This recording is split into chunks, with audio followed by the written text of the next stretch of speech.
Hey guys, welcome back to my channel. I am back with another video, and today I'm doing this simple, not really simple, it does have some razzle dazzle, but I feel like it is so girly and cute.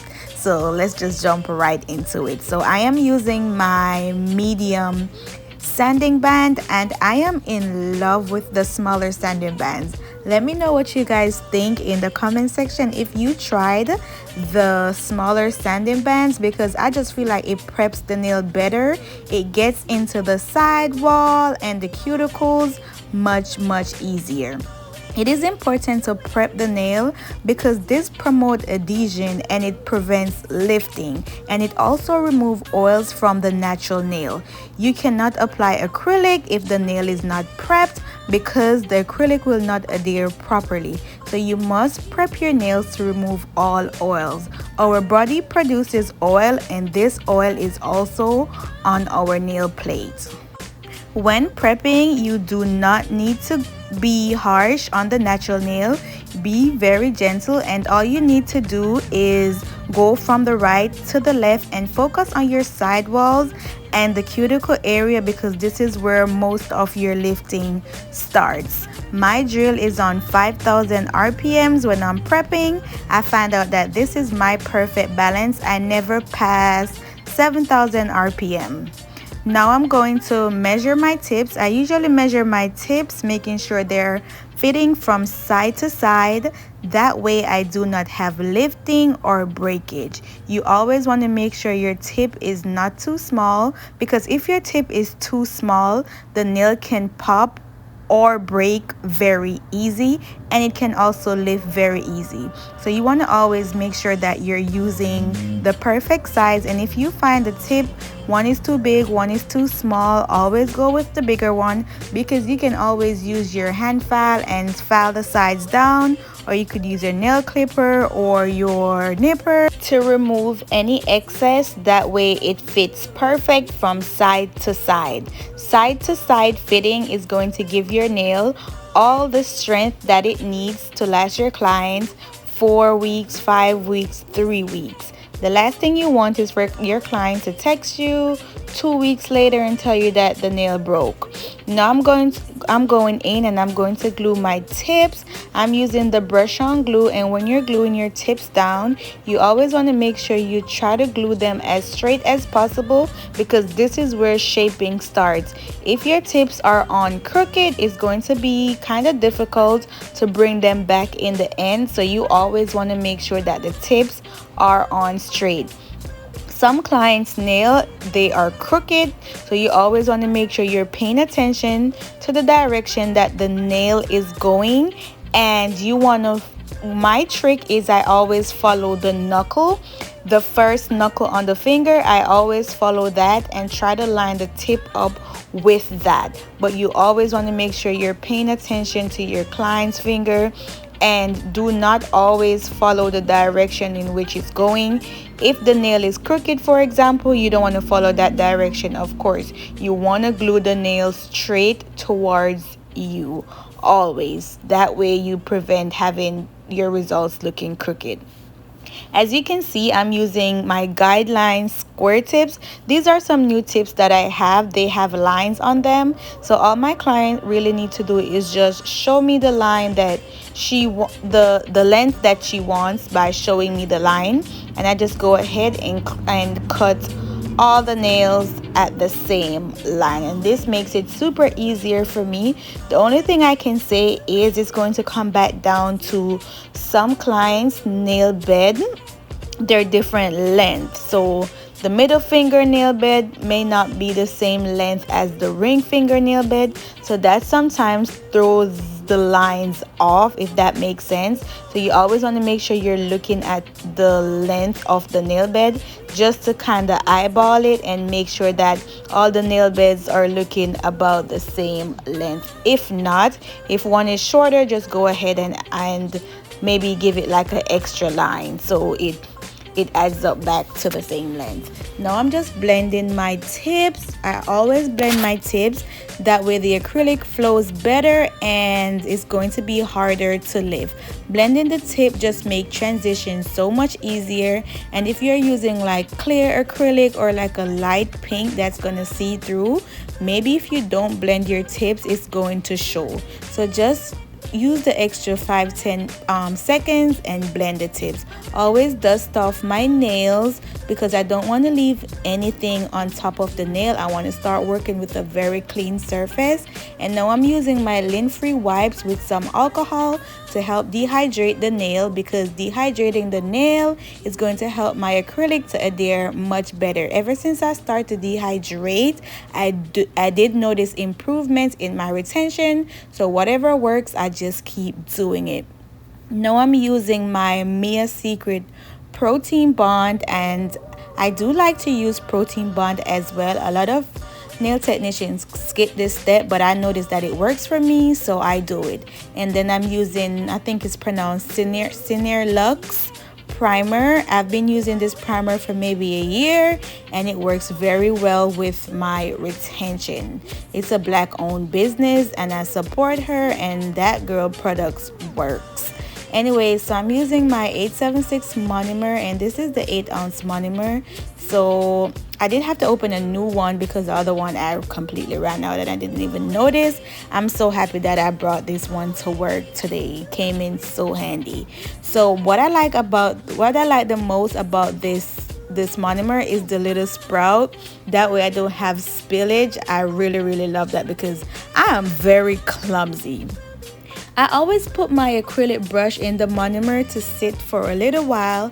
That way it loosens up the bristles, and it just helped me to prepare the brush before I start working. And of course, clean the brush just by doing a simple swipe from your monomer to your paper towel.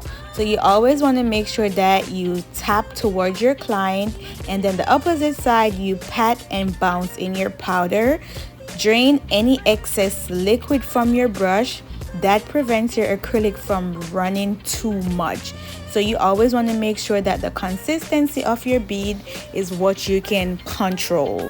It is important to control your acrylic, because if not, it's going to be running all over the place, leaking off to the sides, and then you're going to give yourself extra work because now you have much more shaping to do in the end. So controlling your acrylic is very important, because you don't want any lumps and bumps either. So make sure, if you're a beginner, you practice your liquid to powder ratio.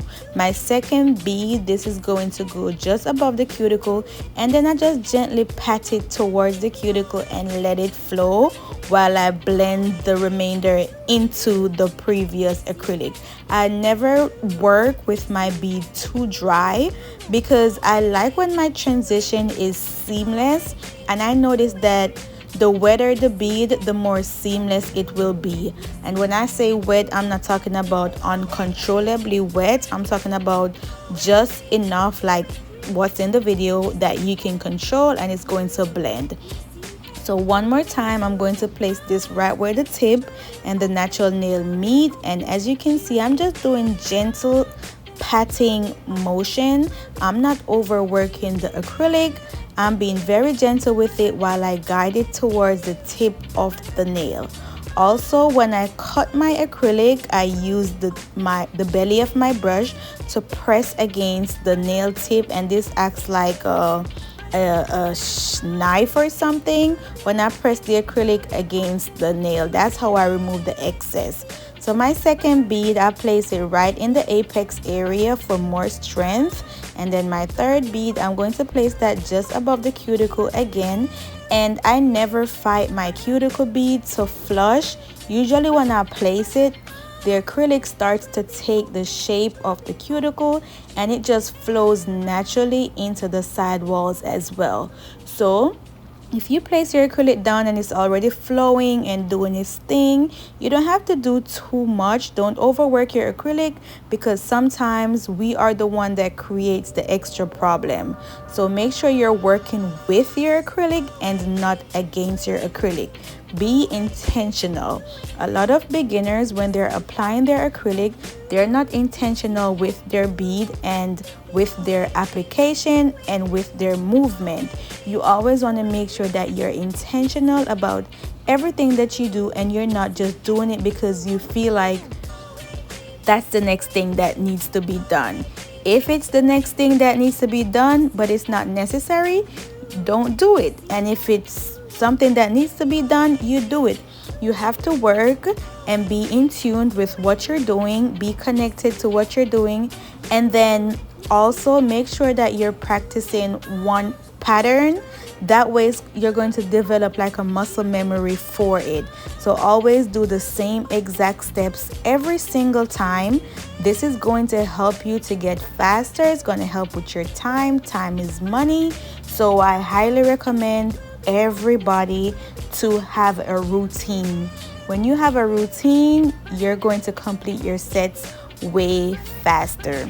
And I have a saying also that I've been working with, and I really do love it because it is true. If you think about it, the slower you go, the faster you move. Sometimes we're trying to move fast to impress the client, to impress others, but when you go slow and your moves are intentional, you're going to go so much faster because you're thinking about what you're doing and you're executing everything accordingly. You're not just putting just to put on a show, and you're making mistakes. So go slow, focus, and be intentional about every bead, every stroke, every file.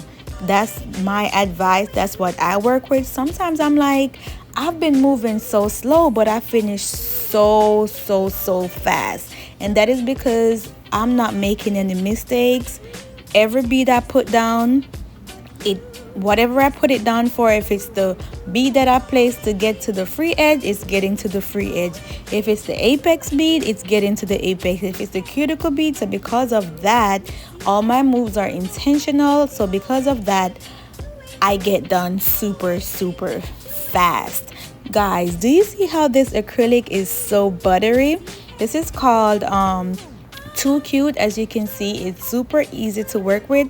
This is one of my pink acrylics, and I'm going to list all the products using this video in the description box. So this acrylic is called Too Cute. I feel like it's the perfect pink, not too loud, and it's also not too soft. It's really cute.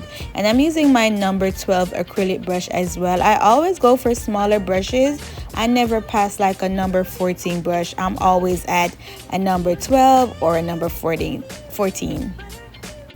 Now it's time for filing. So I'm going to use my 100-100 hand file, and I'm going to make sure that my filing is very intentional.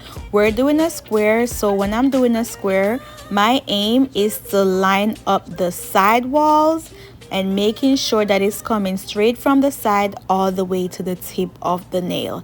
I did not pre-shape the nail, and now this is the only filing that I'm doing, as you guys saw in the beginning that I did not pre-shape, and that's because the nail tips are already pre-shaped and she's getting square. So I just go ahead and I only did one shaping. Whenever I am shaping square nails, like I said, I'm making sure that the hand file is straight from the side walls all the way to the free edge. It is supposed to look like a box, like a square. That's what you're going for. You don't want the tip of the nail. When you look at the tip of the nail, it shouldn't be flared off and then the tip is wider than what the side walls are. So you want to make sure that the tip and the side wall is lined up. When you put that file against it, it is supposed to be super straight, unless you're doing like a tapered square or something. But you need to always make sure that it's coming from the sides. That's what I use to gauge my square shapes. Square is one of the easiest shapes to do. Even though when I just started doing nails, I feel like it was the hardest shape to do. But now I'm like, oh, it's so easy. When I just started to do nails, my favorite shape was coffin. I don't know what about coffin, but I used to can do a coffin shape so fast. But now my favorite shape to do, guys, you're not gonna believe it, is almond. I really love to do almond shape, and I do almond shape super fast. I feel like with everything in life, I noticed that about myself. The hardest things I usually learn how to do faster, and whatever is easy or what other people find easy to do, that's what I struggle with, because I used to struggle with square, but I used to love doing almond, coffins, stiletto. Once my clients said they want square shape, I'm like, oh my gosh, I hate this. But now I see it's very easy. Of course, after a while it becomes easy, but in the beginning I hated square with everything in me.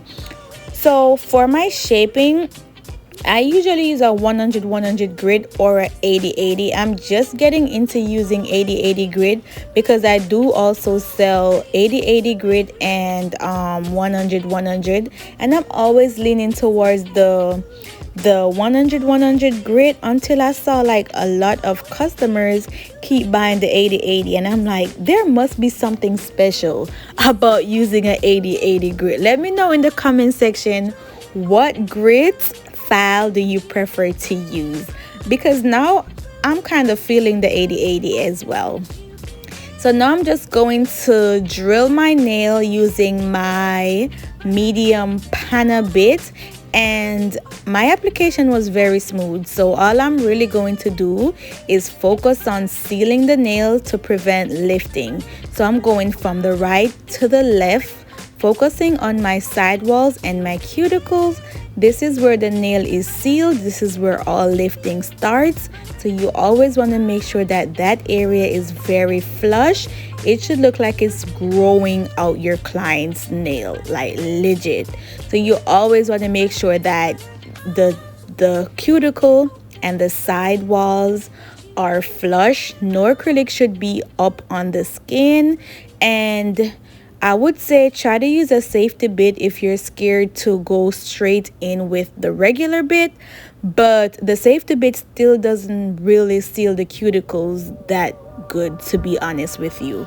But if you want to use a safety bit, you can start with that, and then you can, what I would suggest is use a safety bit, but come back in with your cuticle bit and go around the cuticle area, since the cuticle bit is not aggressive. So use the cuticle bit to go around the cuticle and seal it. But guys, you have to seal the nail. If your prepping was right and your application was flawless and you did not seal the nail, it is going to lift.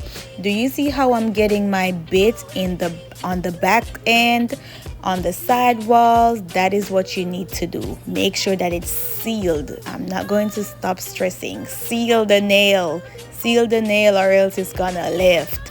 When I drill, I always make sure that my pinky finger is resting on my client's finger or on my finger, because this really helps me to keep the drill stable. So you always want to make sure that your pinky finger is resting on something, because this is going to act as your stabilizer so the drill bit doesn't run around the nail and scare you and your client. So that pinky finger will definitely help that. And you always want to make sure that you're holding the client's nail firmly and you're always in control. And if your client keeps stiffening their finger, you have to tell them to relax, because if their hands are not relaxed, if their fingers are not relaxed, you are probably going to cut them, because you do not have full control over what you are doing. You always want to be in control, and that is why it is important for them to relax their nails. Also, relax their fingers. My RPM currently is 20,000 RPM, and RPM is rotation per minute. That is just how fast your drill bit is going. You do not have to start at 20,000 RPM. You can even start at 15 or 10,000 RPMs, and then you're going to get comfortable with the drill. Then you can start increasing your RPM. But always make sure that you are in control at all times. So if that requires you to lessen the RPM to 10,000 or 15,000, then daily you increase it or weekly increase it, but just make sure that you are in control every single time. So with me, and when I'm drilling, I do not always use a sanding band. I don't know how many of you guys always use a sanding band, but I do not always use a sanding band. It depends on how the nail look and how smooth everything is and the design that I'm doing, honestly speaking. So after that, all I really did was send my client to wash her hand. And I also applied base coat because base coat helps my lines to be super sharp. I only do my lines, like my French lines, one time. I'm not gonna do 2 coats, so I make sure that the first line is nice, full, and seamless. Also, when I use the base coat, what I also did is I cleansed the base coat with the lint-free wipes and alcohol, because I used to notice that when I do not cleanse it, sometimes my polish leaks into the base coat and then the line is not sharp. So I started to cleanse it before I do any type of design, and that really helped me tremendously. For my French, I always do one side first, then I do the opposite side. What I always do is I try to sharpen the outer line first. That's like my guide, and then I shape it. What I do is, ever since I just started to do nails, guys, I practice going for one shot with my French, and trust me, it works. It's muscle memory again. Believe me, if you start to do your French just going for one shot instead of doing a V and doing a U, if you're doing that and it's working for you, keep doing it. But if you don't know what to do to get a nice sharp French line and you're frustrated, you could try my method. Like I said, I just go from one side, come to the middle, and then I go on the opposite side and meet in the middle. I sharpen that French line first, make sure that I'm satisfied with it, and then I go ahead and I shade the rest of it in. Also, when you're doing a French, you want to make sure that your client hand is completely relaxed, because you want to see where the point of your French is going to be. If their hands are not relaxed, the point of the French is not going to be in the right direction. Your French is going to be crooked. So like I said, one more time, you always want to make sure that you are in control of your client's hand. And when you're doing your French, when you release the client's hand, the French should be pointing straight towards you, like the point of the French. And that is why it is important for the hands to be relaxed, so that way the nail is going to naturally go in the direction that is going to go, even if you release the hand. So yeah, I don't know, but for me, I cannot do nail art with a smaller brush. I have to do nail art with a long brush. I think this is like a 17 or 18 mm. Okay, so on the pinky finger, the pointer finger, and the thumb, what I'm going to do is I'm going to do some cheetah prints. So I'm just going to use like this hot pink and go make like random dots. This design, all nails are never going to look the same. You just got to put random dots and then go ahead and make your client cure the pink first before you come in with the black. So after I cure, she's just going to come in, and you always want, before your client cure the nail, you want to make sure everything looks good. So after she cures that, I'm going to come in with my black, and I'm just going to make outer lines around the pink and trying to create that effect, that cheetah print effect. I really love a pink cheetah print, for real. Like the brown ones be cute, but the pink one is just so girly and soft. To do cheetah prints, I highly recommend that you use your dotting tool, not a nail art brush. So use your dotting tool, because the dotting tool, I just feel like it's meant for designs like these. Don't use your nail art brush. And dotting tools are everywhere, guys. You get them from Amazon, Shein. They come sometimes if you buy a art pack, it's gonna come in it. You're always gonna have a dotting tool, so use that dotting tool up. I didn't like that black on the pinky finger, so I'm gonna go ahead and remove that, and I'm just gonna make that a little bit smaller so it's cute. Like, I don't feel like I had left enough space in between the two prints, so that's what I did. And then I'm going to come in and do the same thing for the thumb. And also, when curing, you always want to make sure that you remind your clients to make sure that the thumb is in the light, because listen, it's a full-time job, bro, just to remind clients that the thumb, make sure the thumb is drying. Make sure, they say it's drying, but best believe half of the time it's not. Alright, so on the ring finger, I'm going to do this cute 3D design that has been trending forever. So what I used is my rhinestone glue. That's my Manicure rhinestone glue, and I'm just going to use one of my nail art brush. Do not use your nail art brush that you love dearly and you use for all your intricate or your detail line. This nail art brush is, trust me, just a random crazy brush that I don't even pay attention to. So I just use that to draw a circle, and then I'm going to come in with the chrome. I cure the stone gel for like 40 seconds before I apply the chrome. I feel like that's the perfect balance for me to get the chrome to look how I want it to look, because if you take it out too fast, it's gonna have that ashy look. It's not cute. And then if you take it out, if you wait too long, it's not going to stick properly. So on the middle finger, I'm just gonna add two gold stone, just to blend in with the ring finger. These came out super cute, and my client said she drove 40 minutes to get here. Can you believe that? I was like, girl, seriously? But they came out super cute, and it was worth the drive. This is the final result, and like I said, I'm gonna leave all the products that I use in the description box below. And if you like this video, give me a thumbs up and share with a friend who wants to learn how to do nails. Thank you guys for watching. Bye. If you don't like it, then you better be gone in the morning. She won't roll over. All she got is her.